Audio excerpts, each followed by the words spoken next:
You are listening to the realestatepodcast.ca, brought to you by jandc Toronto Real Estate Group.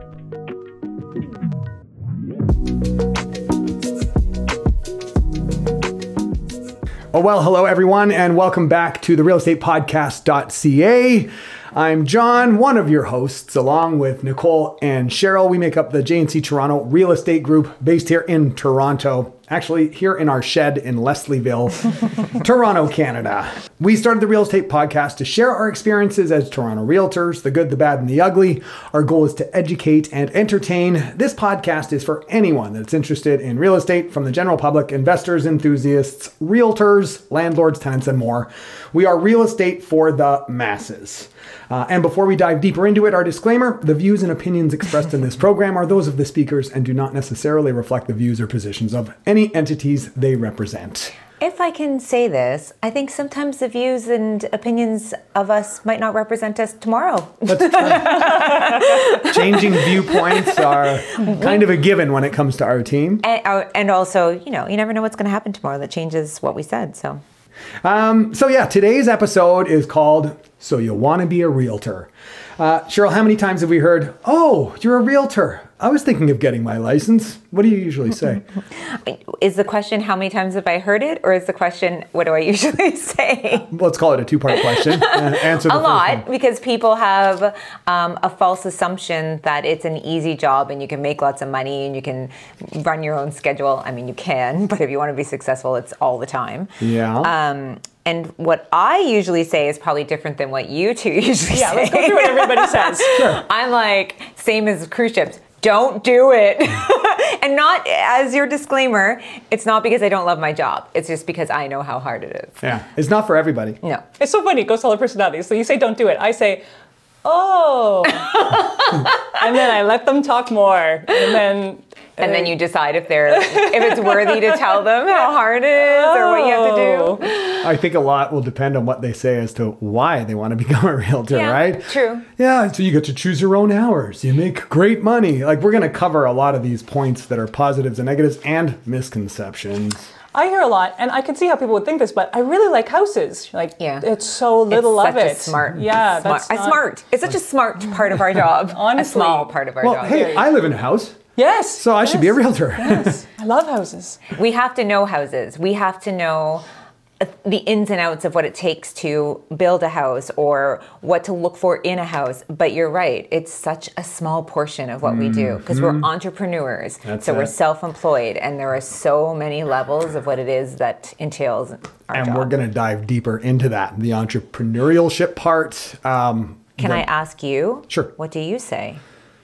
Oh, I say, okay, that's great. It's not the easiest of jobs, but for the right type of person, if you're driven and if you're motivated and you've got a really good mindset, the sky's the limit.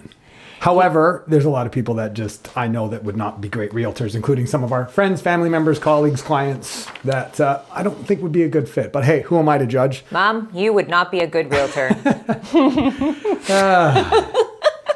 Quit picking on your mom. Yeah. Well, we thought we would do an episode on just what it is like to become a realtor. How exactly do you become an agent?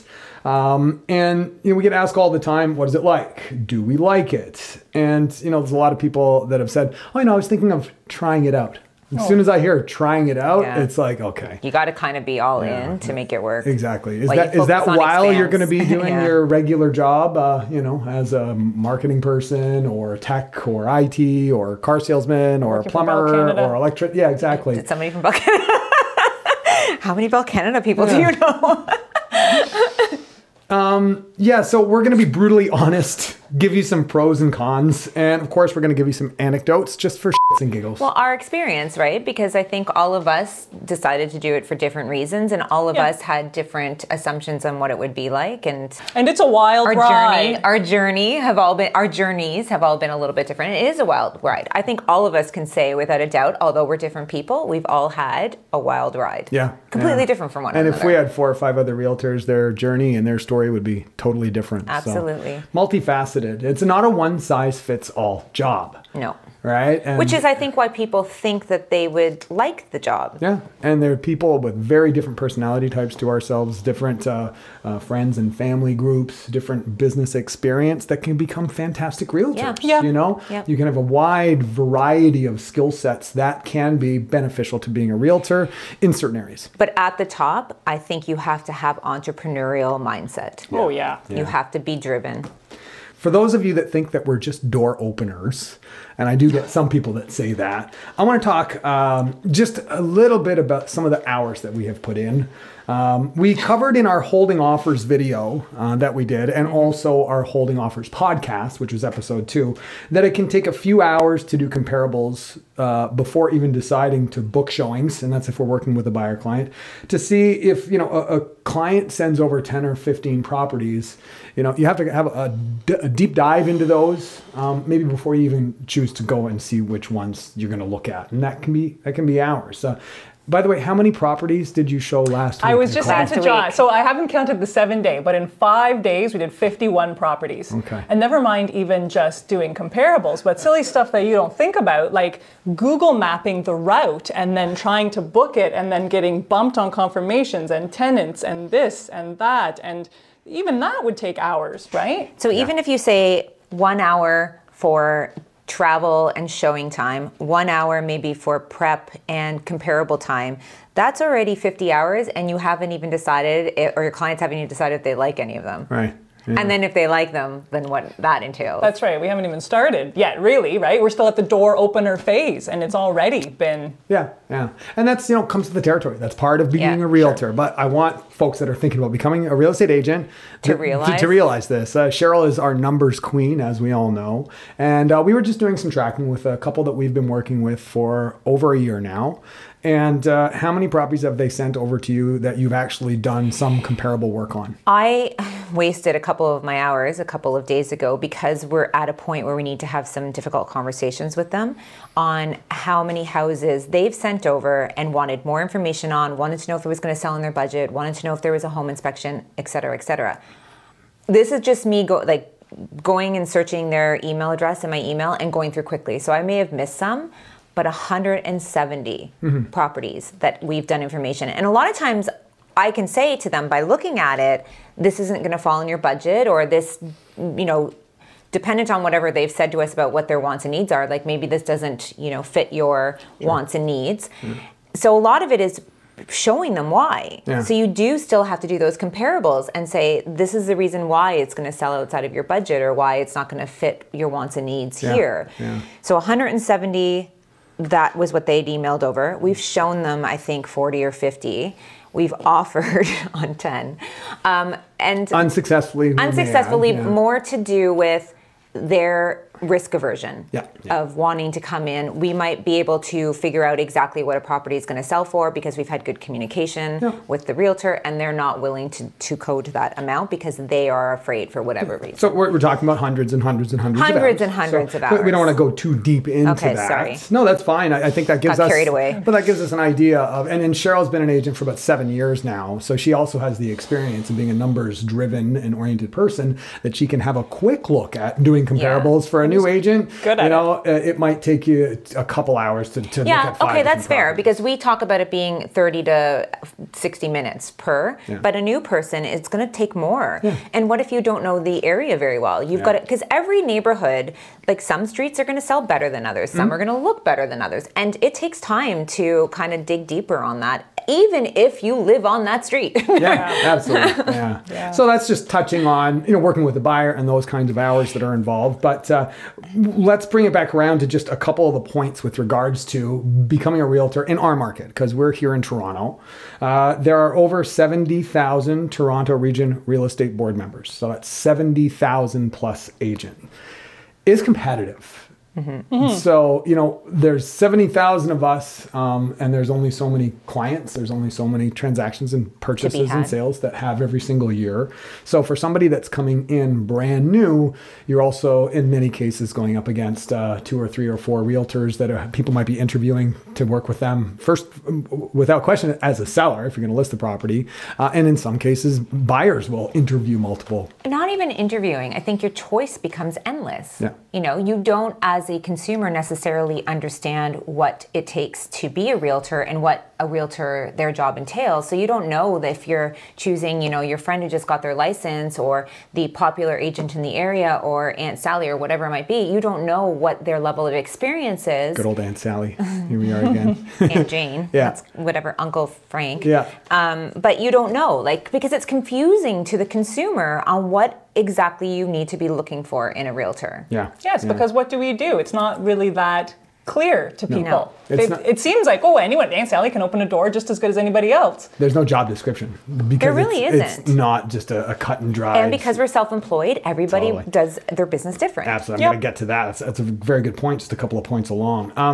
50% of those 70,000 plus agents either exit during a year or do 0 to 1 deals per year. And we got this from someone that was at the Buzz conference who'd run their numbers. So, And those numbers have been the same, I think, almost or similar in percentages wise. That's right. To as long as we've been realtors. yeah. So you can figure it out. If half the agents are only doing 0 or 1 deals per year, or deciding that, okay, I've tried it and it's not for me. Wouldn't call them the expert. No, there's a lot of turnover. And also to that though, so you could say, well, some of those people that became realtors, they weren't very good at it, whatever it may be. But we talked about when we discussed having this podcast that even us in our first year of business, and I'm just going to go out and say that we are good realtors, all of us. Of Great course. realtors. Right? But my first year of business, I made about like $12,000. That's more than we made. So if you want to be a realtor, do you realize that your first year of business, you are not making any money? Like you're still And you're sinking. grinding. You're And you're definitely grinding, and you're usually spending money on licensing fees and trainings and the we're whole going to 9 cover yards. that too, for sure. So you got to hustle. People don't realize that when you get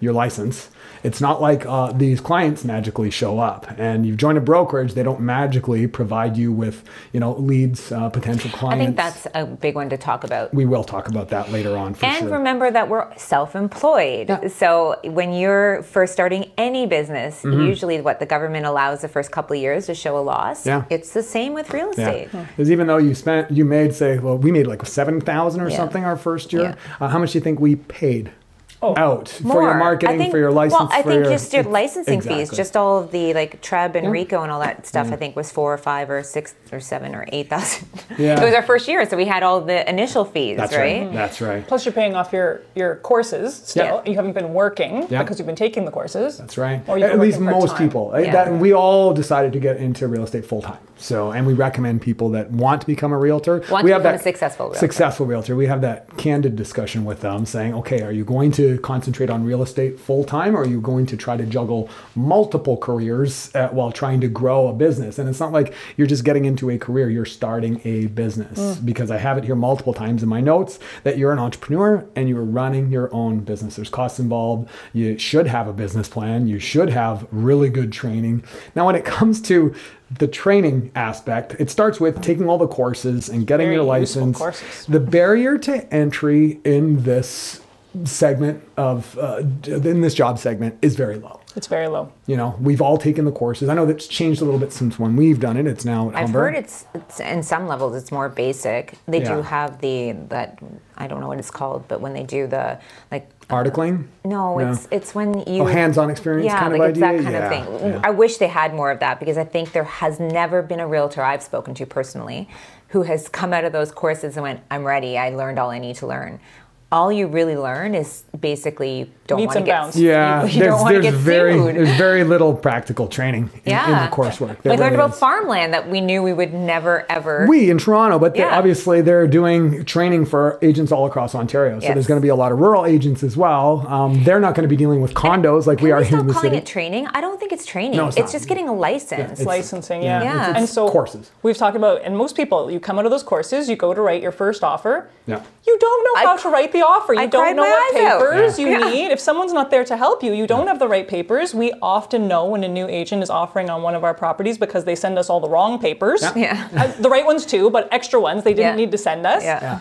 Yeah, it's hard. So, and you're on your own. If you join a discount brokerage, let's talk about training, because Right. training is totally separate. Once you get your license, a big decision on whether or not, in our opinion, is if you're going to be successful is what kind of brokerage that you join. Yeah. And there's a lot of short-sighted agents that are like, how much do I have to pay this brokerage? Thinking that, your splits that you pay to the brokerage, or if it's a discount brokerage where there's very little fees that you pay out, it doesn't equal less money in your pocket. Let's not call them short-sighted, because even you and I, we were not short-sighted. But of didn't course, know. when you start and you have no money and you're trying to sort of balance your new business, you're trying to look for the most inexpensive option you can get while still putting forward what it is that you want to do. And every person runs their business differently. So like a discount brokerage might work for somebody who's already coming out of some sort of entrepreneurial job. Sure. So they already understand certain things. You may right? not have a lot of good training. No, but you do it on your own. Exactly. And I think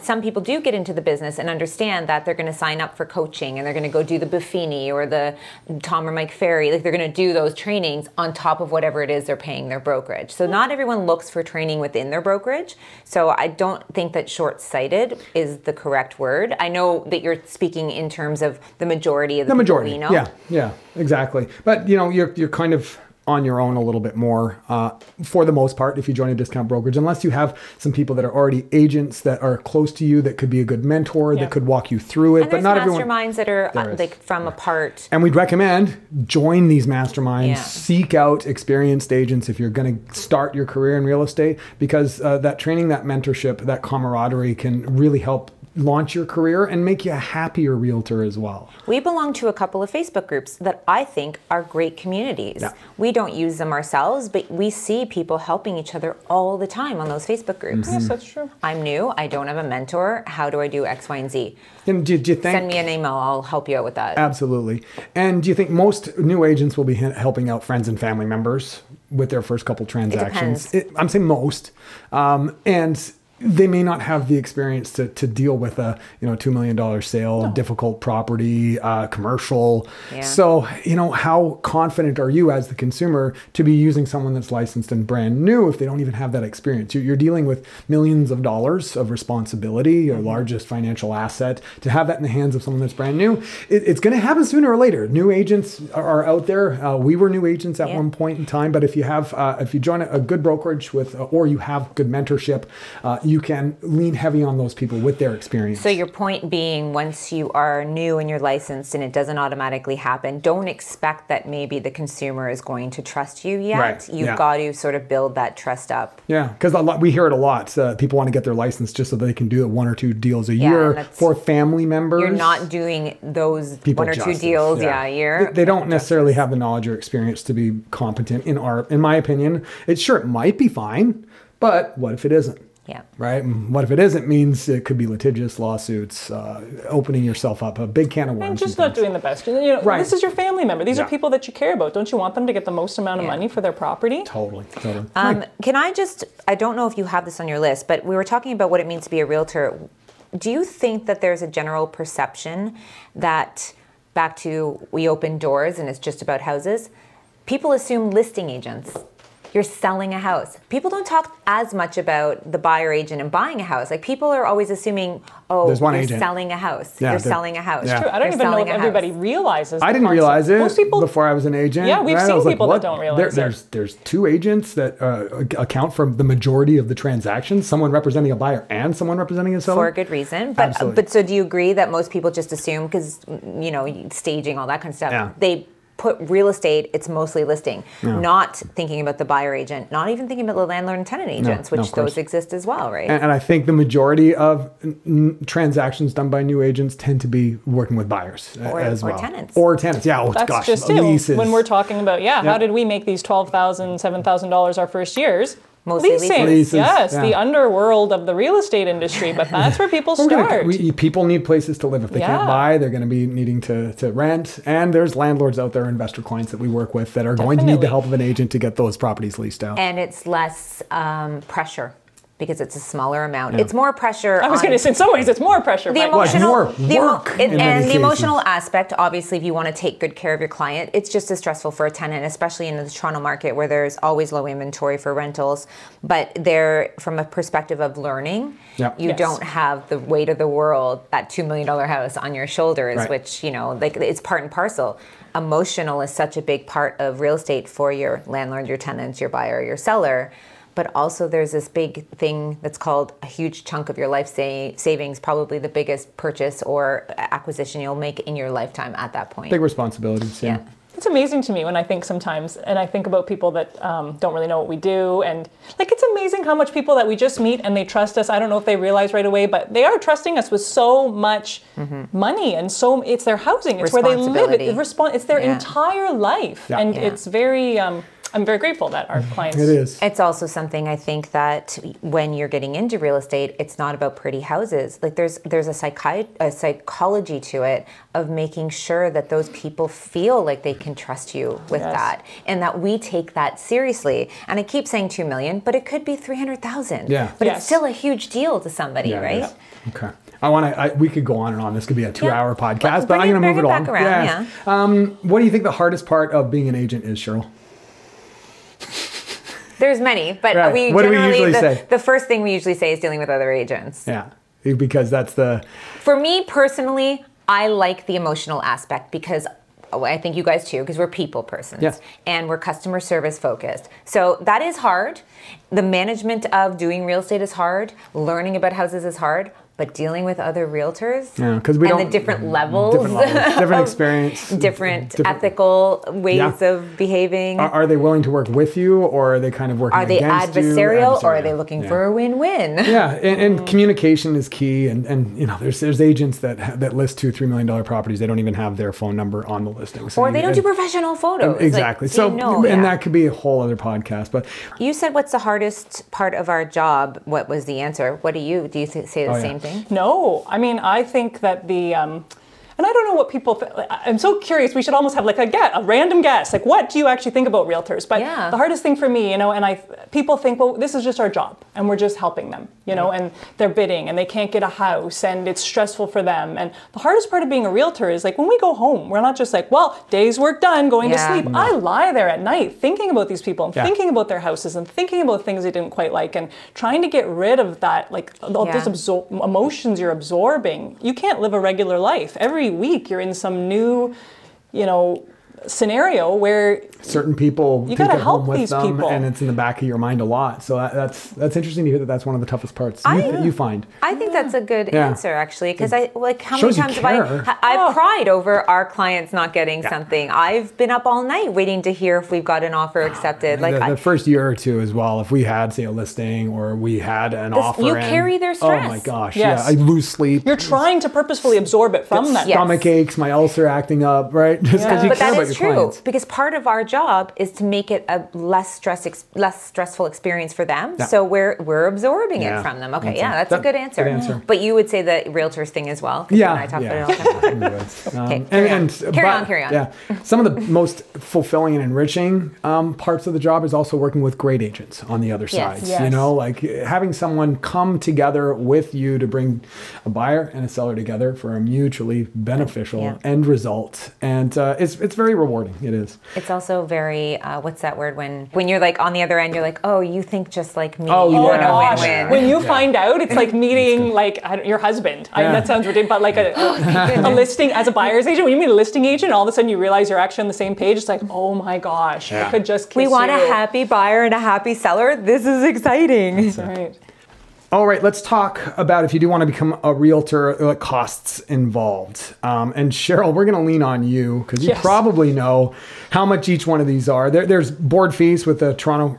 Okay, no. So I'm looking down at this list in front of that you. I made. And I was like, well, I wish you would have told me. I would have collected all the numbers because I knew you were going to say that. Yeah. I honestly don't, I know that it's thousands of dollars per year. It's a few. I think that all of the fees it's like 2,000 or 3,000 per person. On the YouTube video, I'm going to put the exact numbers right there. TREB, OREA, which is the Ontario Real Estate Association, CREA, which is Canadian, you have your insurance. Then you have what you pay to your brokerage, depending on what brokerage and your arrangements there, splits, desk fees. Which are your monthly. Marketing fees, And these are the basics because you're not talking about that some people need an admin. You're going to need an accountant. You might need a bookkeeper. All those costs that are yours. Part and parcel to running a business. Yeah. Right? So, and then of course the cost of your courses initially as well. And if you're going to go into it full time, make sure you have a buffer We also have, when you first get started, of course, the cost of taking all the courses. And it's more expensive. The fees are more expensive the first year. Right. So we actually had a client who became an agent. I wrote this down because when I was doing the notes, she's leaning on us, had leaned on us quite a bit because she's feeling a little bit defeated because it is so competitive. She's not a full-time agent, but we are here to help them out. We like to help lift other agents up, especially if we know them. And it can be a really, nice community if you want it to be. We were productivity coaches, and you really leaned into that. You really enjoyed. I liked helping new agents. Yes, I did.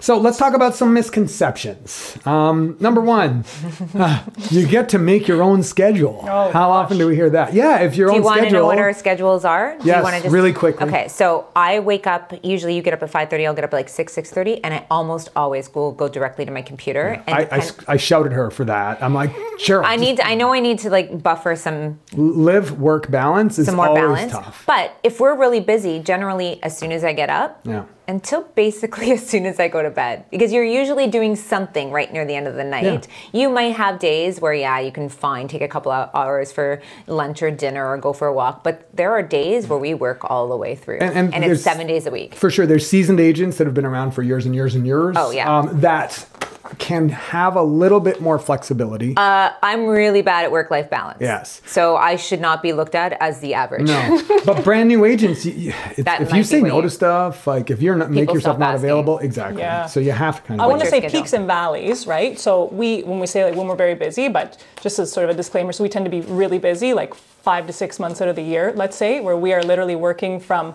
the moment we get up to, and Cheryl and I talked about it, we literally sit in bed at night after everything is done, and I have a list of things that need to be done today, could be done tomorrow, could be done this week, and literally work through that list of things because I will fall asleep inevitably. So I have to prioritize it because if I fall asleep while doing something that could be done this week, it's no big deal. I can do it tomorrow. Mm-hmm. So we're literally working ourselves to sleep. Yeah. And then sleep with our computer often in the bed because you wake up and you put it to the side and then you wake up in the morning and then you're starting again. That's true. And there are a lot of books out there, the Millionaire Real Estate Model, The One Thing, and there's all different coaching models where they have it so that you are very time blocked for your schedule. It's so difficult to do. Because you're not working on your schedule. No. You're working on your clients' schedules might have, as well. 1 month you might have 6 clients that you're working with. Another month you might have 1 or 2. And you still need to fit in those regular things of running the business and making sure your expertise is up to a certain level, that you're always keeping yourself fresh with knowledge. So that's a big one. Yeah. Making your own schedule. And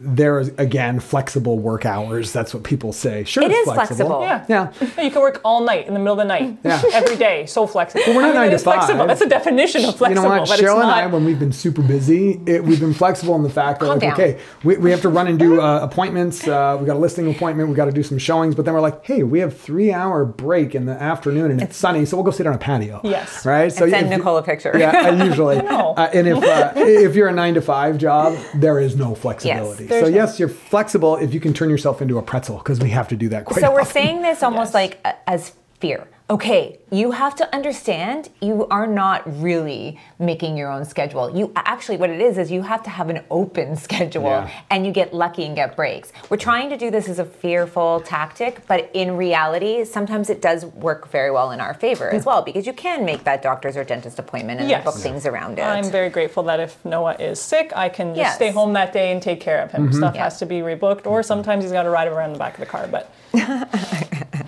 Don't barf on the client.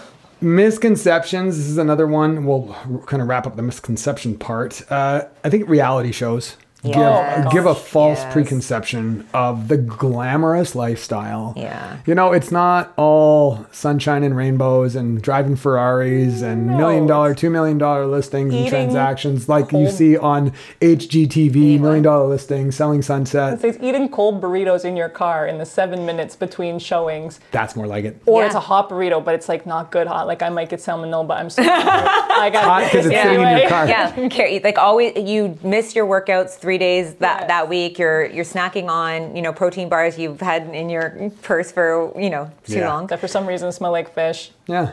Sorry. So okay, we're gonna go. We just did misconceptions. Let's do some realities, and it's not all bad, guys. Okay, we're gonna get to benefits and pros, but why do we do all this craziness? The realities are, and we hear this from a lot of agents when they first get started, is that it's lonely.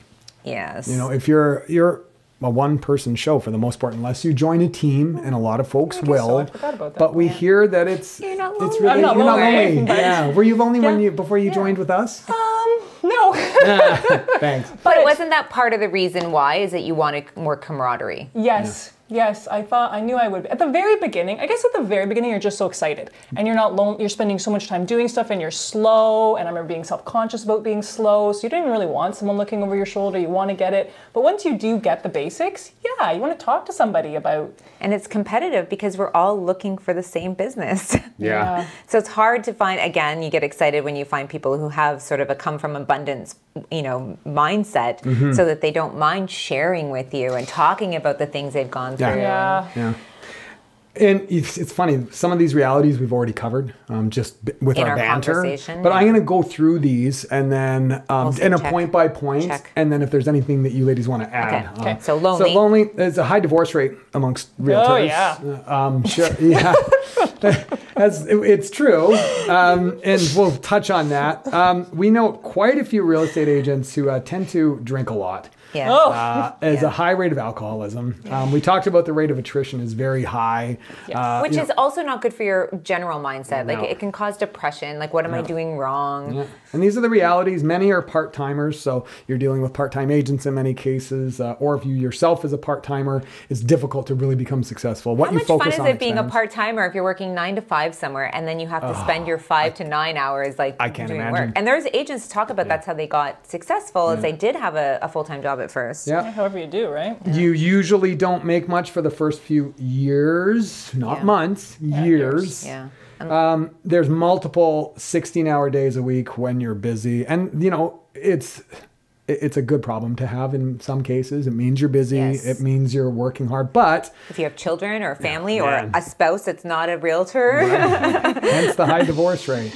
And there might be multiple 16-hour days earlier in your career because you're hustling, but Or you're slow. Yeah. But you're doing leases. Now, leases are usually the first few transactions, and you can do it's 40-hour weeks for a single client in some cases. So Yeah, they're a lot of work. it's feast and famine for many agents. It's nice if Which you is can scary. keep it is. You don't know where your next paycheck is coming from. No steady paycheck, no guaranteed salary for the most part. I know there's some people that work in pre-construction as licensed agents that do get a salary, but we're talking for your typical real estate agents. And it's usually better if it is a married couple and you're a realtor if your spouse has a good paying job. But there's going to be a lot of dinners apart. There's going to be a lot of plans having to be changed, last minute dropping of things. So there's that. Anyone want to touch on those realities? No, let's talk about the benefits. Yeah. I'm getting sad. Okay. All right, I quit. It's not all bad. There's some great things about being an agent. First of all, let's talk about it. There is a potential to earn significant amounts. If you're willing to hustle, it doesn't happen for everyone. It's the exception to the rule in many cases. But so many people that want to become agents hold on to that as the main reason why they want to become an agent. They figure out the cost of a house and they can figure out what compensation would be. It's not a guarantee in many cases. And it's a lot of hours. But, It is a ton of to that benefit, and that is a huge benefit. I was thinking about this the other day. What other industry can you get into with a high school diploma, like, I don't know, Amway or something, and have the potential to make this much income, to have this much of a successful business without business training? Yeah. So can I just break down when you talk about like the money, the potential to earn? Say somebody sells $1 million house. Okay, like we didn't even talk about the fact that you've got a lead gen, you've got to work that lead, that lead needs to buy, you're going to need to find a house after maybe they lose out on 10, I don't know. Yeah. But you get that $25,000 paycheck and you're like, oh yeah, I'm rolling in it. Then you have to pay like $8,000, $10,000 of that to taxes. Yeah, at least, yeah. Maybe another, I don't know. Whatever your splits are. Yeah, like a few thousand to your split. Yeah. Maybe even more, depending on what your split is. Yeah. Then you have to take all your fees out of there. And if you were the listing agent, if you're full service, there's a good chance that a good chunk of that you've already spent as part of your service offering on the listing. Like we pay for staging, for example, things like that, home inspection. So that's our business model. We don't mind doing that because we know that gets our clients a better result. But there's but lots from of a buying agent perspective, so not even a listing agent perspective, this is even going to be less money. Yeah. But say it's like somewhere between $5,000 and $10,000 that you're getting.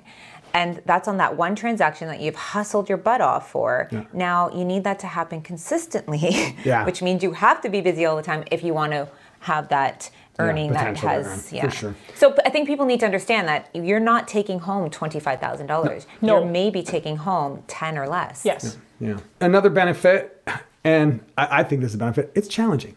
If you like to be challenged, Yes. if you like to be pushed, I think that's a benefit. I think so too. Yeah. But that's if you like it. Some people don't, like, and every day is different. Every transaction is different. Every client is different. Every property is different. Which is, you have to think on your feet, and that is a challenge. And But I it think keeps it that's fresh. just fun. I love that stuff. I love if people like to sit and do scheduled work in front of their computer 9 to 5, this might not be the job for them. No. No, not at all. Because you have to be able to think on your feet. If you get anxious when things aren't controlled, or if you're OCD, this might not be the job for you. Yeah.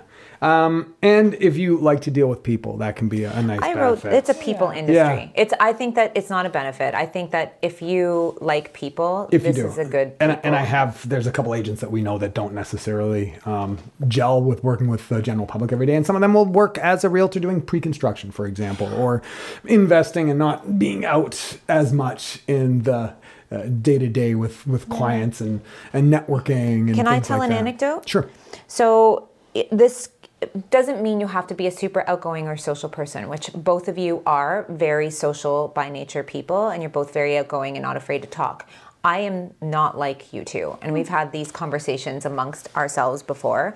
I'm the extroverted introvert, where I actually don't like to be in front of people, and I don't like to be the one talking, and I don't want to ever cold call or door knock, where you guys door knock and like it. You like meeting new people. I am not Going that next person. week. Yeah. So I didn't think I could be successful doing this because of that. But for all of you listening, if you are shy, we know some shy realtors, or if you're better at not talking face to face, or if there's things that you think, oh, I'm a people person, but I don't have these skills to get out there and meet people. There are agents out there who are successful and found their niche and their way to make it work, and I have done that, and now I realize it's not like one way to do it, or even 10 ways to do it. How many times were you told, Cheryl, that sending emails don't work to get clients, don't count, don't help for conversion? We were told that all. It's got to be face to face, this and that. Because Cheryl's an amazing communicator, both verbally and around people. But she takes the time, the effort. She's articulate, and she provides so much good information in her communications that our clients have been drawn to that. And her email communications are warm. They're well structured. There's a lot of them and a lot of follow up because she's so scheduled, and that has absolutely gained a lot of business for us. So thank you. I think that also is combined with, that I do like people, and I remember birthdays and kids' names, and I'm interested in people's lives. Have to, though, as long as you have people's best interests at heart, however you do, however you're able to convey that, it will work. That is exactly it. As long as you have people's best interest at heart. It will come across. Yeah.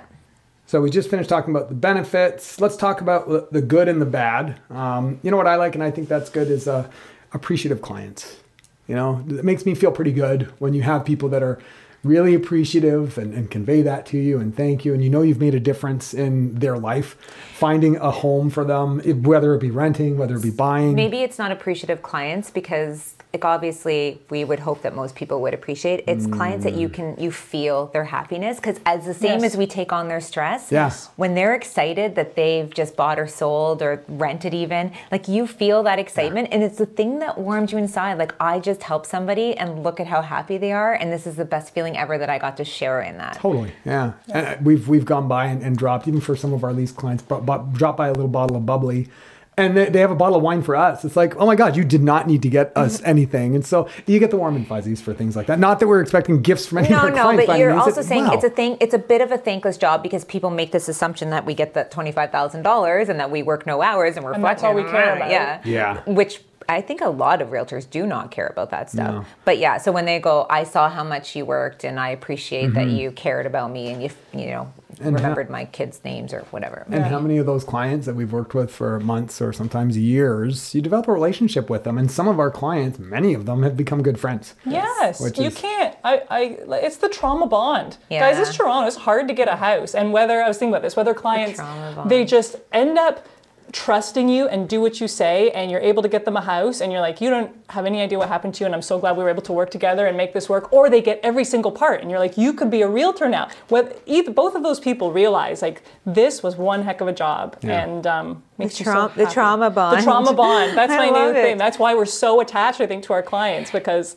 We're speaking from our experience, Yeah. and the three of us are relationship builders. We want to build our relationship based on having these bonds with our clients. Like, we don't want to work with people who are just looking for a transactional thing. We don't want to work with people who we don't sort of gel with as people or personalities. So right. I think when we speak about this, we're speaking very specifically about how we are. How we work, yeah. And I know that there's a lot of agents out there that the vast majority of their sales and buys come from new clients. Transactional. Yeah, and then they don't spend time following up to keep the relationships going, because it might be 6 or 7 years before that client chooses to buy or sell again. But heck, we trauma bonded and we like Yeah, them. exactly. We're going they're- to invite oh my them to the shed for a client appreciation event, which we've done. Well, hey, you know what? As well, for you agents or people thinking about becoming an agent, let's say you have that trauma bond. It's absolutely amazing. You buy a house for them, and then 3 years later, you drive by, even after you've kept in touch with them, and there's someone else's sign on their lawn. Can't take it feels personally. like you've been cheated on or something. It feels like you've Yeah. been gut punched, but this is another part of the business that Yes. happens all the time, and you can't take it personally because nobody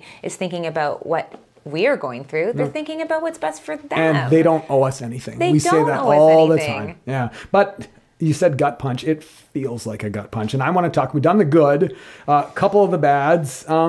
These types of things can happen. We essentially, in many cases, do work for free. There's not a lot of jobs out there where you might do 80 hours or more work and then not be compensated at all for it. And that has happened to us many times. It's part of the business. It is part of the business. And you have to understand that. If you get into the business, if you decide you want to be a realtor, you have to understand you will be working for free a lot of the times. And you will have people not honor contracts, and that's a whole other can of worms that we can do. And what do? Do you let it go? Sometimes people say let it go because it's good for the soul. Other times focus forward. Other times is there accountability? Anyway, so there are some bad things that can happen as well. And what you're talking about is almost when someone sort of purposefully does it. But many times people will spend 100 hours or 6 months or 8 months looking for a house and then be like, I've just kind of changed my mind. And you got to be okay with No that. malice. This isn't going to work. Yeah. So that's enough for the bad. I got a couple questions for you, ladies. I'm excited. So now you've been an agent for years and years and years. 100 of them, actually. Is there anything that you would do different? Would have done different? Not become a realtor. Starting out, I guess, eh? Yeah, maybe starting out. What would you have done differently? If anything, or are you happy where you're at? The kind of if I knew then what I know now. How would you have structured yourself better? Which could be some good advice for some new... And maybe it's nothing. Maybe you can be glad that you did things the way you did it. And I am glad. And so just to, for newbie structure, so I was by myself. I guess I said I wasn't lonely earlier, but I must have been because I joined a team and that didn't work out, that type of team. And then you joined another team? Then I joined another team. That type of team didn't work out either. And then, which, there's just different personality types. It's not because it was bad. It just didn't really work out. But before even that, you were the listing coordinator and admin for a team. So that might have been helpful too, if somebody wants to get into real estate, that they start in the non-licensed sector. And it's very helpful to see what's going to go down and not have your life and your job hanging on that. You see it, and you see the cycle of it, and you see it's going to work out, it's going to be okay in what you do, and it does help make it all okay.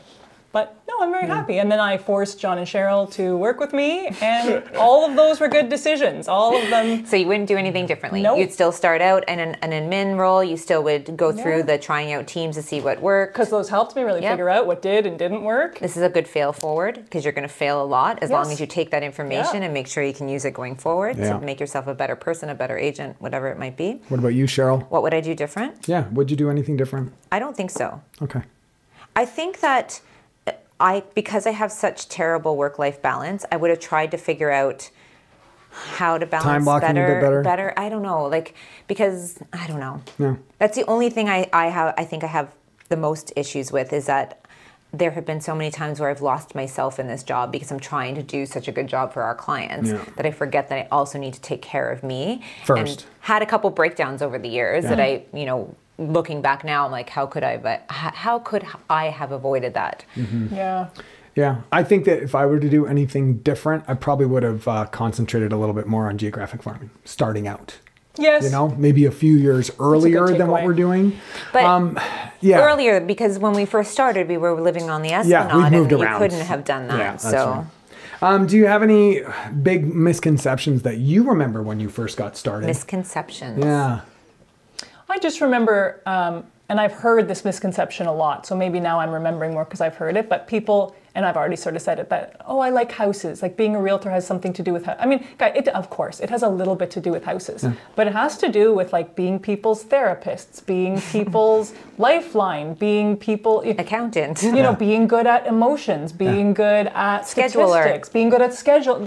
It's So many things. just the so many things that Multifaceted job. So do you think you understood what it meant to be self-employed and be an entrepreneur as a realtor? Do you think that's a misconception, that not knowing that you were going to be all these different levels of things plus going to be running your business? Because all of that is kind of part and parcel. maybe I didn't know how emotional it would be because I had a business before. Oh, Right? Yeah. Right. So I knew that. I just didn't, I don't know. That you were going to need to carry on boxes of Kleenex in your car That's exactly it. to pull over to the side of the road? Just start and nap? crying. Cry. Oh, and nap and when cry. I put the Kleenexes over my eyes to nap. Or to stop the mascara from your tears when you sleep? It's okay, we're joking, but it's kind of, It's if you not, talk to yeah. any realtor who's a funny full-time 'cause it's realtor, true. we all have these stories. Broke agent. Yeah. Yeah. Yeah, follow some of these actually agents, broke agents. Yeah, broke agents It's, very it's funny. funny. What was your biggest misconception? I knew nothing. Like I Jon absolutely, Snow. I had no clue what went into real estate transaction. Snow The fact that cousin. there was two ends, so usually represented by either side. I was one of those people that thought, oh, I'll be a real estate agent, the one agent that buys and sells a house. It's like it's not, and they're vastly different experiences working with a buyer, working with a seller. So, and other things, I didn't realize how many hours it was going to be. Like, and Cheryl works way harder than I do. I have a different kind of skill set. As you can see, all this tech around us is one of the big things that I do, which comes into us marketing ourselves and marketing our listings and things. But just the sheer, you have to put a lot of hours in if you want to be successful. And I think you have to, no matter what. Exactly, with anything. I thought of one. Can I say it quickly? And we hear this a lot, and I didn't, like, people had said it to me, and I was like, yeah, that's true, that sounds great, but this doesn't happen.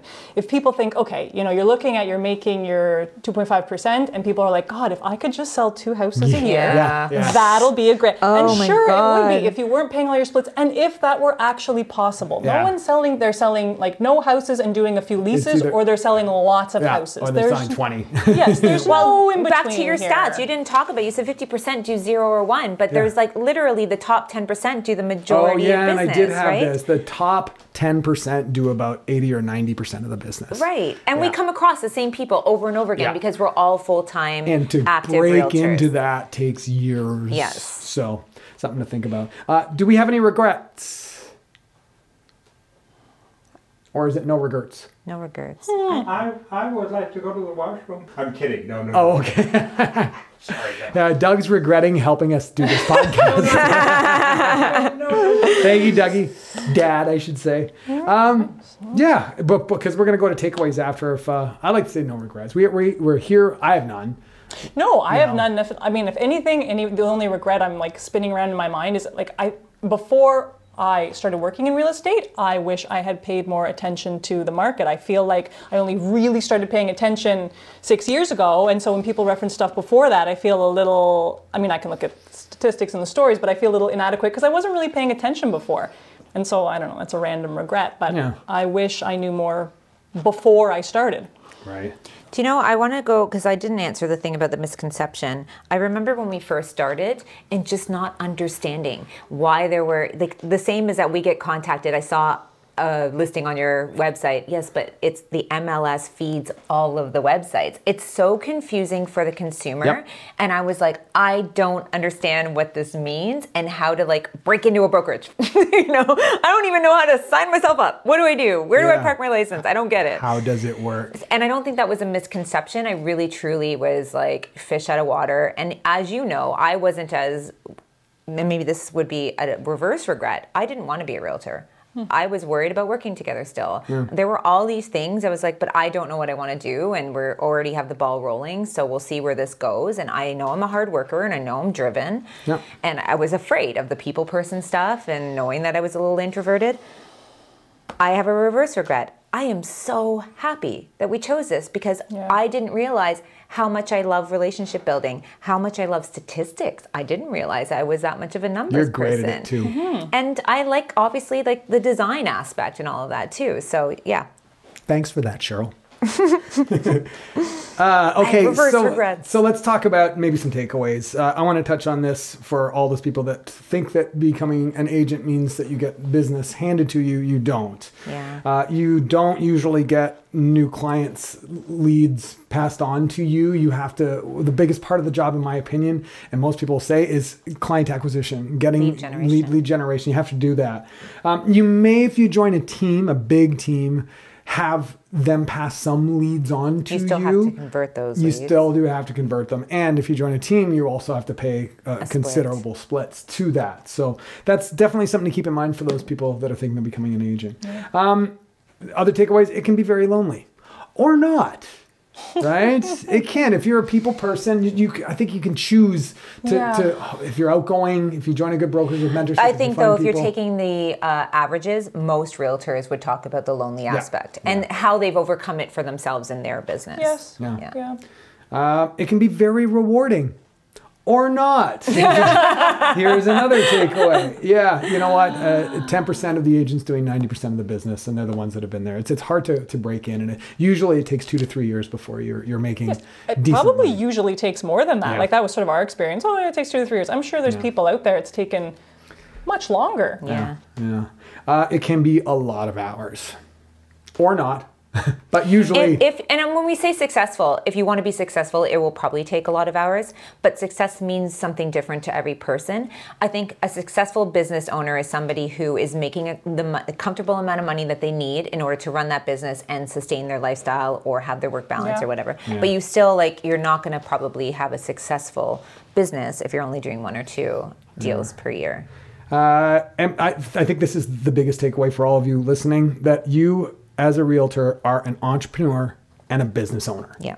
You're not an employee in most cases. So don't accept to clock in, clock out and get a paycheck and have a really defined job description or scope of work. And how you choose to run your business is going to be different than a realtor X, Y, and Z. Very simply, you get your license. You need to park said license at a brokerage in order to trade. At least this is the way it works in most of Canada and the USA. The brokerage does not pay you. You pay the brokerage. The brokerage is never going to check in on you to see if you want to go to training. They might offer training, but that is up to you to join those training. So you are on your own, 100%. Yeah. So much is going to depend with your success as a realtor on your motivation. Mindset. Highly motivated and driven people are usually the ones to succeed. Mindset is everything with life, usually as well. And that doesn't mean type A personality. No, it doesn't have to be. This can be many. I have a question before you go further. Do you love your job? Oh, yes. Do you love your job? Absolutely. Do you love your job? I love my job. Yeah, I'm ruined. Couldn't do anything. I think about that now too. Like, obviously, because this is very time consuming and sometimes can be very difficult emotionally and all that for us, what would I do if I wasn't doing this? Lay in bed and cry. Like, I don't know. Yeah. And also, I love you guys. I know. We love you. This is a really nice way to finish it, because I didn't want this to be negative. And yes, we talked about the pros and cons, and there's misconceptions, and there's the ugly that goes along with the bad and the good. But, you're talking to 3 agents here that love what they do. It's taken us years to get to where we're at. We don't want to have anyone listening not choose to become a realtor just because of what we said, but we want you to have all the information. Realistic. Be realistic, exactly. So you think the takeaway that all of us had, we came off with a certain voice of, do you think somebody should be a realtor if they come and ask you? The takeaway, our answers were all the same. Yeah. If you have the right mindset, if you're driven enough, if you are getting into it for the right reasons, 100% do it. If you understand everything that it entails, and don't think that the courses are going to teach you that or help you with that. Mm-hmm. I don't know what is in those 6 courses we take. There's nothing in there that's useful. Okay, well, on that note, Just want to thank everyone for listening. This is the end of the show. As always, we're going to give a shout out to a local business. I want to talk about Good Neighbor. I love Good Neighbor. It's there on Queen Street East. We end up buying quite a few bits for closing gifts. One in Roncy as well. There is, so East Side and West Side. If you want to know about some of the local businesses that we've worked with in the past, you can go to supportlocalgta.com. We love to give back and we love to support local. Thanks so much for listening. If you enjoyed today's podcast and any of our other episodes, please don't forget to subscribe on Apple Podcasts, Spotify, and others. It's also on our social media accounts.